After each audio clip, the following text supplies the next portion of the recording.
Hi everyone, thanks for joining me.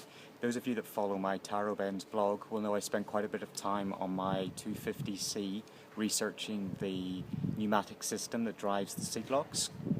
I got quite a lot of response and queries and questions from a lot of you out there, so I thought now that I've got a car to demonstrate on, in addition to the diagrams that I've drawn, that to show you firsthand what that looks like is probably going to be the best way forward.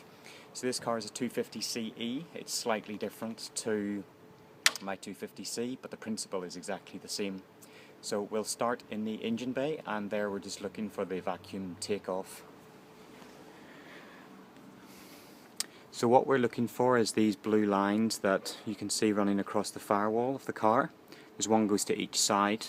So if you follow those back at some point, you'll see they come to a junction, and from that junction they'll fork and head off down into the engine, and you can see here this is where it's drawing that vacuum from. So I've stripped out part of the car to make this as clear as possible, and we'll trace these lines back. So driver's side, before when I was trying to demonstrate on my car, I just disconnected and bypassed all these junctions and put that connection straight onto the engine vacuum takeoff point, and that way we were only dealing with one side of the car. So we can see behind the brake booster the line disappears through the firewall of the car, and as we move inside the car we can see these lines coming down the inside of the firewall. So down and behind the handbrake bracket, the line comes to a Y junction and splits in two. So if we follow one of these, I've removed the seat of this car, but this will run along the sill and under your carpet and into this valve below the seat.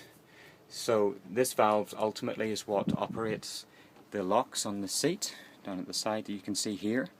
So as the air is drawn out of this line, these are pulled in, which pulls these bars, and as that bar is pulled you can see that lock moves up and down. So that's the easy bit. Hopefully that makes sense. Now if we go back to this junction and follow the other line, you'll come down and you see before you get to the front door opening that you come to another T-junction. That T-junction, the pipe goes up the inside and would ordinarily come out through this hole. I've removed this just so you can see it, and this is the interior light switch. The vacuum line comes up and into the back of that, and this ultimately is what they seal for the to make the system work whenever the doors are closed and the car is running. This other cable is just the electrical lighting wiring. So we go back, follow this down to the T-junction again, and this line you'll see continues on to the back of the car. So this one, which I think is quite clever, runs along. It would ordinarily go through here and it will come up the inside and pop out through this hole. Again, I've dismantled this to try and explain what happens. So that line comes up and then goes into the back of another switch, and this switch is just a little black push button on the inside of the door card, sorry, the panel card. So the idea for that is if the car is running and the driver's door is closed, rear passengers can push this system and then it will allow them to tilt the seat back forward.